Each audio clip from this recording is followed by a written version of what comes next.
Hi friends, అందరికీ నమస్తే అండి. ఈరోజు మా వాటర్ యాపిల్ మొక్క ఎలా ఉందో చూద్దాము. దీనికైతే బూజు తెగులు చాలా ఎక్కువ వచ్చేసింది. చూడండి, ఆకు అలా బ్యాక్ సైడ్ వైట్గా పెట్టేస్తుంది. ఇది మనం చూడకపోతే కొన్ని ఎక్కువ రోజులు అవుతలకి ఇలా ఆకు పైకి కూడా వచ్చేస్తుంది అండి, బ్లాక్గా వచ్చేస్తుంది. పైకి అంతా కూడా చాలా గ్రీన్గా ఉంది కదా అని చెప్పేసి దీన్ని అయితే అంత పట్టించుకోలేదు. ఎప్పుడైతే బ్లాక్ కనిపించిందో డౌట్ వచ్చి చూస్తే ఆకు బ్యాక్ సైడ్ అంతా మొత్తం ఇలా పట్టేసి ఉంది.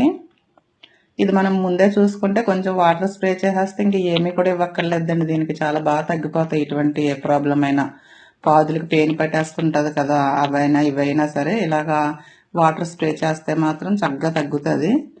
ముందు చూసుకోకపోతే కొంచెం ఎక్కువ అవుతే దీనికి మళ్ళీ ఏవోటి మనం ఇవ్వాలి కదా. నేనైతే ఇప్పుడు గోమూత్రం స్ప్రే చేస్తానండి. ఫస్ట్ అయితే ఇలాగ వాటర్ స్ప్రే చేసేస్తున్నాను. ఇలా 2-3 పూటలు మనం వరుసగా స్ప్రే చేసేస్తే తగ్గుతుంది. ఆల్మోస్ట్ చాలా మట్టికి పోతుంది అదంతా. ఇదంతా అయ్యాక అప్పుడైతే గోమూత్రం ఇవ్వచ్చు. అలా అయితే మనకు తొందరగా క్లియర్ అయిపోతుంది.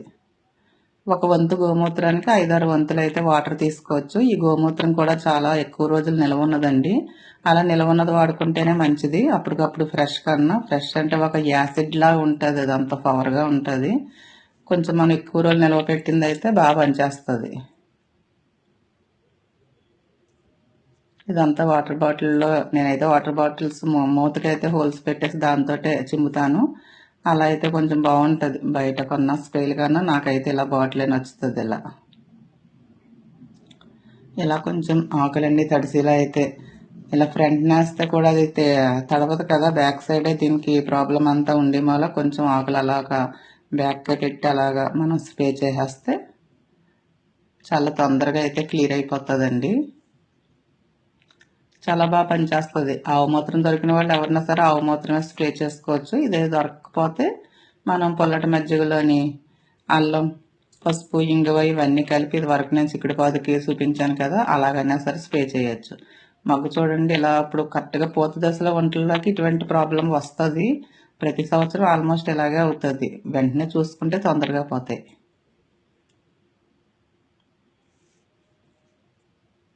ఇలా మొక్క అంతా కూడా స్ప్రే చేసేసి, ఇది వైట్ నేరేడ్ అండి. వైట్ నేరేడ్కి కూడా బాగా పట్టేస్తుంది. ఈ మొక్క ఎప్పుడైతే ఉందో డౌట్ వచ్చి మళ్ళీ అది చూసాను. అది చూస్తలో దానికి కూడా పట్టేస్తుంది. ఎందుకో మరి వీటికైతే ఇలా పూత వస్తుల్లోకి ఇలా ఇవి కూడా కనిపిస్తాయి. దీన్ని కొంచెం మనం ఇలా చెక్ చేసుకుంటా ఉంటే చాలా ఈజీగా తొందరగా పోగొట్టచ్చు. మనం ఏమీ కాకుండా ఓన్లీ ప్లెయిన్ వాటర్ స్ప్రే చేస్తే చక్కగా తగ్గిపోతుంది. పూత చూడండి ఎంత బాగుందో. ఇప్పుడు ఇది ఎక్కువైన మూల నేనైతే గోమూత్రం స్ప్రే చేస్తున్నాను.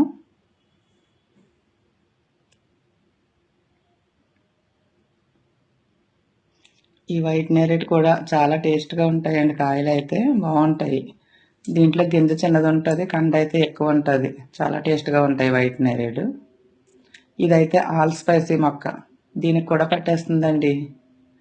ఈ మొక్క కూడా గుబురుగా వచ్చింది. సర్లే చూద్దాం అసలు అని చెప్పేసి దీనికి పడుతుందని కూడా తెలియదు. ఇదే ఫస్ట్ టైం. ఈ మొక్క వేసి కూడా ఎక్కువ సంవత్సరాలు ఏమి అవ్వలేదండి. నేను మొన్నే వేసాను. అయినా కానీ మొక్క అయితే చాలా బాగా ఎదిగింది. చూద్దాం అనుకుంటే దీనికి కూడా ఉంది. దీనికి కూడా నేనైతే గోమూత్రం అయితే స్ప్రే చేసాను.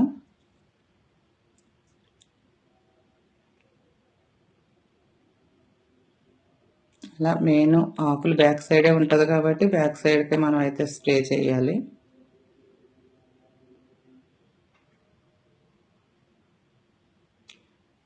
ఈ వైట్ నేరేడ్ అయితే చాలా ఎక్కువ కాయలు కాస్తుందండి. ఈ మొక్క నేను కడిపిలంకలో ఉన్న సప్తగిరి నర్సరీ నుంచి తెచ్చుకున్నాను. వాళ్ళ దగ్గర కూడా ఫ్రూట్స్ మొక్కలు అన్నీ చాలా బాగుంటాయండి. నాకు సపోటా మొక్క ఉంది చిన్నది, దానికి కూడా ఫుల్ పట్టేస్తుంది. దానికి అంతలా పడుతుంది అనుకోలేదు. దానికైతే ఒక్క ఆకు కూడా మిగలలేదండి. ఇలా మిగలకుండా మొత్తం ఒక్కటి కూడా ఫ్రెష్గా లేకుండా ఫుల్ పట్టేసింది. దీనికి కూడా నేను వాటర్ స్ప్రే చేసి దీని తర్వాత గోమూత్రం స్ప్రే చేశాను. ఇది మనం ముందే కలుపుకు చెట్టానండి. మనం మొక్కలు మొదటి ఇచ్చుకుంటే బాగా వస్తుంది. ఇది వేరుశనగపిండి, నువ్వుపిండి, వేపపిండి, శనగపిండి, మస్టర్డ్ కేక్ మనం బయట తెప్పించుకోవచ్చు, లేకపోతే ఇంట్లో ఆవాలన్నా మిక్సీలో వేసుకోవచ్చు. అలాగే బెల్లం, ఆవు పేడ, ఆవు మూత్రం అనండి. ఇవన్నీ కూడా బాగా మనం ఒక బకెట్లో వేసేసి వాటర్ పెట్టేసి కలిపే చెట్టుకోవచ్చు. ఇలా కలిపింది ఒక వారం రోజులు మనం నిల్వ చెట్టు అయితే మనం మొక్కలకైతే వాడాలి. ఇదైతే చాలా బలమండి మొక్కలకి. మనం పూత దశలో ఉన్నప్పుడు దీన్ని ఇచ్చామంటే పిండి కూడా రాలదు, నిలబడుతుంది. మెయిన్ ఇందులో అయితే మస్టర్డ్ కేక్ తప్పకుండా ఉండాలి. పూత దశలో మనం ఎప్పుడు ఇచ్చినా మస్టర్డ్ కేక్ ఉంటే పూత రాలకుండా బాగా ఉపయోగపడుతుంది అన్నమాట. అది మస్టర్డ్ కేక్ ఉండేలా అయితే చూసుకోవాలి. వీటిలో ఏదో ఒకటి 2 రకాలు లేకపోయినా పర్వాలేదు, ఏ ఉంటా వేసుకోవచ్చు. మస్టర్డ్ కేక్ పూత దశలో ఉన్నప్పుడు మాత్రం మస్టర్డ్ కేక్ అయితే చాలా బాగా పనిచేస్తుంది. దీన్ని క్లాక్ వైజ్ తిప్పాలండి, యాంటీ క్లాక్ వైజ్ కాకుండా క్లాక్ వైజ్ తిప్పుకోవాలి. శనగపిండి అలా ఉండల కింద కట్టేస్తుంది కదా, మనం అలా కలుపుతూ ఉంటే పోతుంది. ఇవి గడ్డల కింద ఉంటాయి కదా, ఇవన్నీ కూడా వేరుశనగ నువ్వులు కూడాని అవి కలుస్తాయని అటు ఇటు తిప్పాను. ఇవి ఒకసారి ప్రతిసారి మాత్రం మనం క్లాక్ వైజ్ అయితే తిప్పుకోవాలి. అలా వారం రోజులు అయ్యాక అప్పుడు దీన్ని ఫుల్గా వాటర్ పట్టేయచ్చు. వాటర్ పట్టుకుని పలసగా మనం కొంచెం ఇది మొక్కలకి ఇచ్చుకుంటే బాగా వస్తుందండి. కాయలు అవి బాగా పెద్దవి అవుతాయి. పూత కూడా ఎక్కువ రాలదు కాబట్టి ఎక్కువ కాయలు వస్తాయి. ఇక నుంచి పూత వచ్చే టైంలో మనం 15 రోజులకి 10 రోజులకి ఒకసారి ఇచ్చుకుంటే కూడా మంచిది. ఇది వెజిటేబుల్ వేస్ట్ వస్తుంది కదా, అవన్నీ నానబెట్టేసి వాటి వాటర్ కూడా ఇచ్చుకోవచ్చు.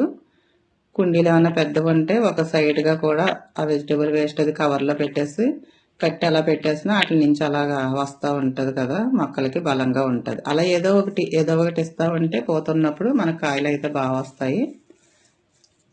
నేనైతే ఇది అన్ని మొక్కలకి కూడా ఇస్తున్నానండి. నిమ్మ చెట్టు ఇది. అలా నా దగ్గర ఉన్న నేరేడు మొక్కకి మొత్తం దీనికి మలబరీకి అన్నిటికి కూడా ఈ ద్రావకం అయితే ఇస్తున్నాను. ఎలా ఉందో చిన్న కామెంట్ అయితే పెట్టండి, షేర్ చేయండి, ఒక లైక్ ఇవ్వండి. ఛానల్ ఇంకా సబ్స్క్రైబ్ చేయకపోతే సబ్స్క్రైబ్ చేయండి. Thank you.